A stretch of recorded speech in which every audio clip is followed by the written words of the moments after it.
Let's get right back to Lisa. She's monitoring some of the other top stories in the Situation Room right now. What do you have, Lisa? Hi there, Wolf. Well, the FBI is now denying it gave Joran van der Sloot $25,000 during an undercover investigation into Natalie Holloway's disappearance. The agency says the money came from private funds.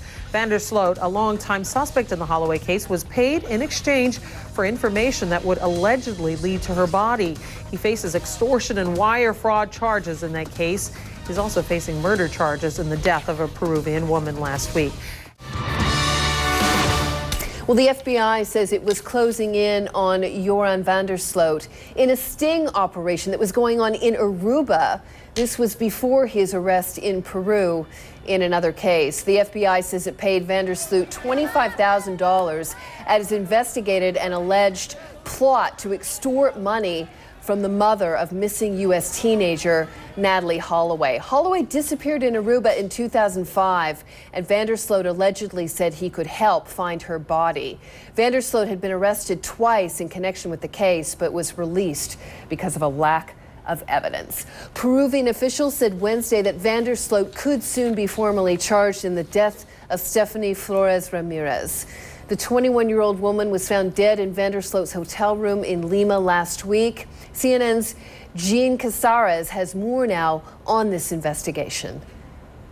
The latest here in Lima, Peru, is that an official notice has come out that, in fact, a press conference will be held at 9 a.m. Thursday morning at the National Peruvian Police Criminal Investigation Headquarters to discuss the latest in this criminal investigation case against Joran van der Sloot, as well as news that possibly they may be turning the case over to prosecutors. This is a lot of work that has been done this week in the criminal investigation.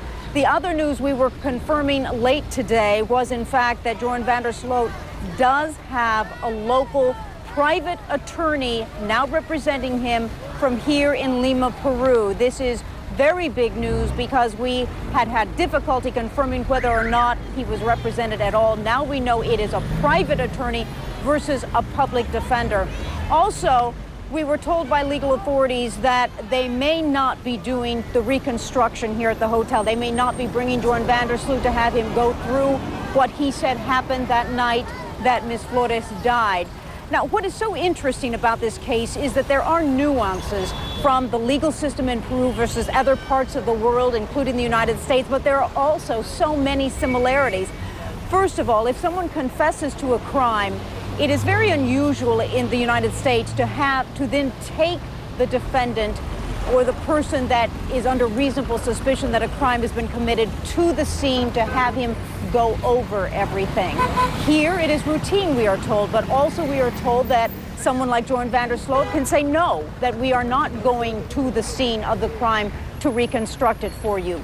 But what is similar is that a criminal investigation puts together the evidence, and following that, criminal police give that information to prosecutors who then decide what they will charge someone such as Joran van der Sloot with. They will appear before a judge. The judge, however, in Peru determines what jail he will go to during the pendency of this case. And just because he pleads guilty does not mean that it will be a sentencing and that it will immediately be over. It can be a 6-month duration of the case.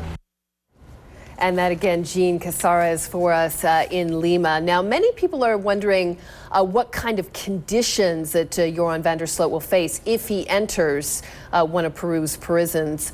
According to a 2009 U.S. State Department report, prison conditions were harsh for the more than 44,000 inmates. Among the areas of serious concern, overcrowding, poor sanitation, inadequate nutrition, and bad health care as well, if any. The report found that prisoners with money had access to cell phones, illegal drugs, and meals prepared outside the prison, while conditions could be very harsh for those who do not have money or a position in the informal hierarchy. You may recall that Joran van der Sloot had been arrested twice in connection with the disappearance of Natalie Holloway in Aruba. He was never charged in that case, and now 5 years later, where does this investigation now stand? Well, David Ariosto is live for us in Aruba. with the latest. David, to what extent do all of these developments in Peru change things there in Aruba, if they do at all?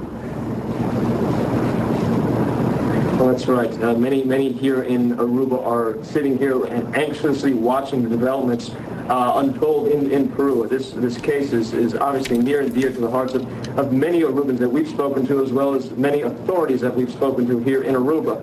Solicitor General of Aruba that we spoke to earlier today said he has been in contact with his Peruvian counterparts to try to find out if there's similarities or indications of evidence or details that may link back to this 2005 Natalee Holloway case.